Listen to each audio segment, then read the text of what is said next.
Cahaya di tengah badai. Malam musim panas tahun 1899, di laboratorium terpencil di Colorado Springs, kilatan petir buatan menyambar udara, menyebar sejauh 50 meter.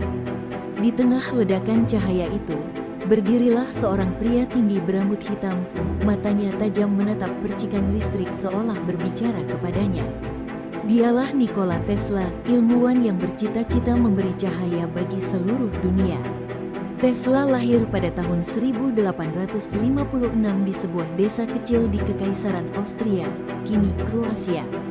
Sejak kecil, ia terpesona oleh petir yang menari di langit, membayangkannya sebagai energi yang bisa dikendalikan. Ia tumbuh menjadi jenius yang jarang tidur lebih dari 2 jam sehari. Pikirannya selalu penuh dengan ide-ide yang bagi banyak orang terasa mustahil. Di Amerika, ia bekerja sebentar untuk Thomas Edison, namun keduanya segera berpisah karena perbedaan pandangan. Edison memilih arus searah, DC, sementara Tesla yakin arus bolak-balik, AC, adalah masa depan. Pertarungan ide ini dikenal sebagai War of Currents, dan dunia ilmiah saat itu terbelah. Bersama pengusaha George Westinghouse, Tesla membuktikan bahwa AC bisa mengalirkan listrik lebih jauh dan lebih efisien.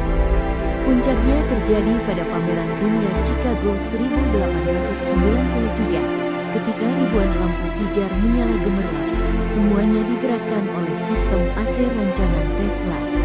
Dunia terpana, namun kejayaan itu tak berlangsung lama. Tesla bukanlah pengusaha yang lihai. Banyak patennya dijual murah, dan beberapa dicuri oleh mereka yang lebih licik. Ia membangun menara raksasa Wardenclyffe Tower di Long Island dengan mimpi mengirimkan listrik nirkabel ke seluruh dunia. Tapi para investor menarik dana, menganggap idenya gila dan tak menguntungkan. Menara itu tak pernah berfungsi penuh, dan akhirnya dibongkar. Tahun-tahun terakhir hidupnya dihabiskan di kamar hotel kecil di New York. Dunia sudah mulai melupakan namanya, sementara perusahaan-perusahaan besar menuai keuntungan dari teknologi yang ia pelopori. Meski miskin, Tesla tetap memberi makan burung merpati setiap hari. Katanya, mereka satu-satunya teman setia yang kumiliki.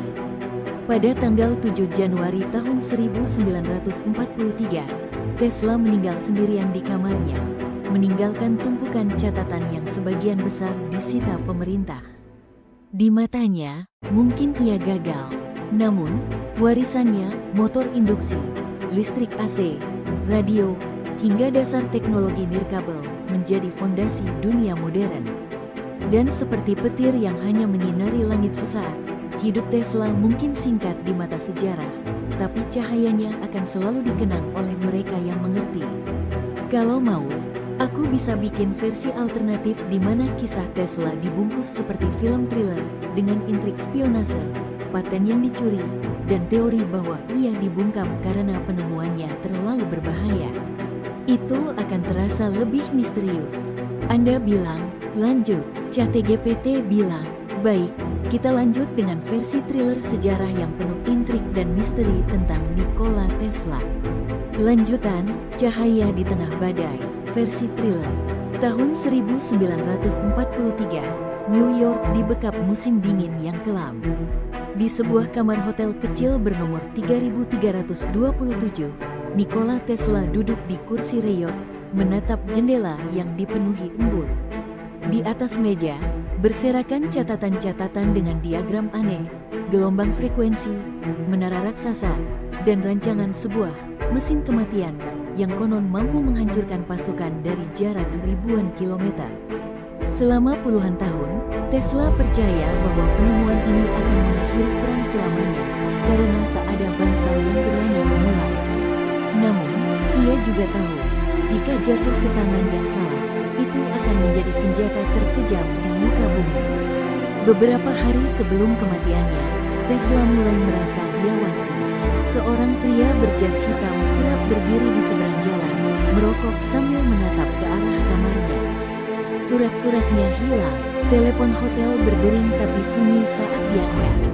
Malam tanggal 6 Januari, ia menulis pesan terakhir kepada keponakannya di Yugoslavia. Jika aku menghilang, Jangan biarkan mereka mengambil menaraku atau rahasiaku. Keesokan harinya, Tesla ditemukan tak bernyawa. Tidak ada tanda kekerasan, tapi catatan terpentingnya, termasuk rancangan lengkap, disk drive, hilang. FBI segera menyegel kamar dan menyita semua dokumen dengan alasan demi keamanan nasional. Secara resmi, publik diberitahu bahwa Tesla meninggal karena usia tua dan penyakit jantung. Namun, di kalangan ilmuwan dan jurnalis investigasi, beredar bisikan, Tesla dibungkam karena penemuannya terlalu berbahaya dan beberapa teknologinya mungkin telah digunakan dalam proyek rahasia pemerintah. Hingga kini, naskah asli, disk drive, tidak pernah ditemukan. Sebagian percaya itu hancur bersama Wardenclyffe Tower, sebagian lagi yakin disembunyikan di arsip rahasia militer, menunggu saat yang tepat untuk digunakan. Yang pasti, nama Nikola Tesla tetap terukir sebagai jenius yang melangkah terlalu jauh ke masa depan dan mungkin dibayar dengan nyawanya.